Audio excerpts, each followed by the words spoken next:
जय श्री कृष्णा, राधे राधे। आप सभी का ब्रज दर्शन ब्लॉग में स्वागत करती हूँ।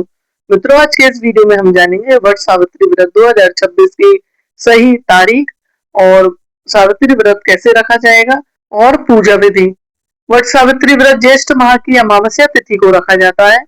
इस दिन सुहागिन महिलाएं पति की दीर्घायु और अखंड सौभाग्य के लिए वट वृक्ष की पूजा करती हैं। इस बार वट सावित्री व्रत पर शनि अमावस्या का भी संयोग बन रहा है, तो इस दिन सावित्री व्रत इस बार कब रखा जाएगा? वट सावित्री व्रत हिंदू धर्म में प्रमुख त्योहार माना जाता है। वैवाहिक महिलाओं के लिए यह दिन अत्यंत महत्वपूर्ण होता है। इस दिन सुहागिन महिलाएं पति की लंबी उम्र और सुखद दाम्पत्य जीवन की कामना के लिए वट वृक्ष की पूजा भी करती हैं। पौराणिक मान्यताओं के अनुसार माता सावित्री ने अपने तप के साथ और उसके बल पर यमराज से अपने पति सत्यवान के प्राण वट वृक्ष के नीचे वापस लिए थे। ऐसे में ज्येष्ठ अमावस्या के दिन माता सावित्री और वट वृक्ष की पूजा करने से दाम्पत्य जीवन में सुख और समृद्धि बनी रहती है। तो आइए जानते हैं वट सावित्री व्रत कब रखा जाएगा और पूजा के लिए शुभ मुहूर्त क्या है। पंचांग के अनुसार ज्येष्ठ माह की अमावस्या तिथि को वट सावित्री व्रत रखा जाता है। इस बार अमावस्या तिथि 16 मई शनिवार सुबह 5:12 पर लगेगी और रात को 1:31 पर समाप्त हो जाएगी, यानी 16 मई को ही वट सावित्री व्रत रखा जाएगा। शनिवार को अमावस्या तिथि होने पर वट सावित्री व्रत पर शनि अमावस्या का भी संयोग बन रहा है, तो इस दिन पूजा के लिए शुभ समय अभिजीत मुहूर्त का रहेगा। सुहागिन महिलाएं 16 मई को सुबह 11:50 से लेकर दोपहर 12:44 तक शुभ मुहूर्त में पूजा कर सकती हैं। हिंदू धर्म में बरगद के पेड़ को वट और अक्षय वट के नाम से भी जाना जाता है।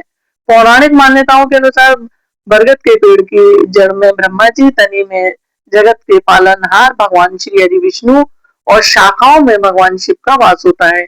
ज्येष्ठ मास की अमावस्या के दिन इसी पेड़ के नीचे माता सावित्री ने अपने पति को पुनर्जीवित करवाया था, इसलिए विवाहित महिलाएं पति की दीर्घायु और अखंड सौभाग्य के लिए इसकी पूजा करती हैं।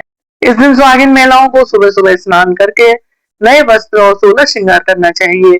शाम के समय बरगद के पेड़ के नीचे शुभ मुहूर्त में बरगद के पेड़ के नीचे माता सावित्री की पूजा करें।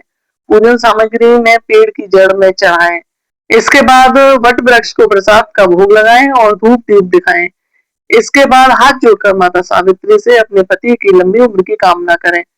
वट वृक्ष के चारों ओर 7 बार परिक्रमा करते हुए कच्चे धागे से या मौली को 7 बार लपेटें।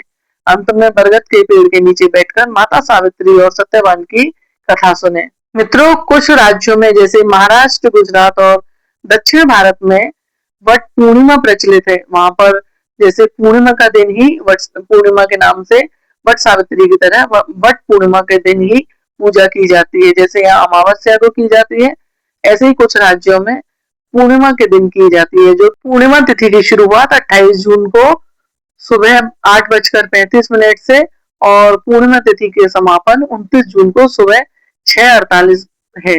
मित्रों, अंत में आरती करने के बाद जब हम व्रत खोलते हैं तो पूजा के बाद भीगे हुए चने और पानी का सेवन करके व्रत खोलते हैं और बड़ों और अपने पति का आशीर्वाद लेते हैं। मित्रों, आशा करती हूँ आपको ये जानकारी आपके लिए लाभदायक रही होगी। यदि आपको ये जानकारी पसंद आए तो वीडियो को शेयर जरूर करें, लाइक करें और चैनल को सब्सक्राइब जरूर करें। जय श्री हरि। आप सभी को वट सावित्री की हार्दिक शुभकामनाएं।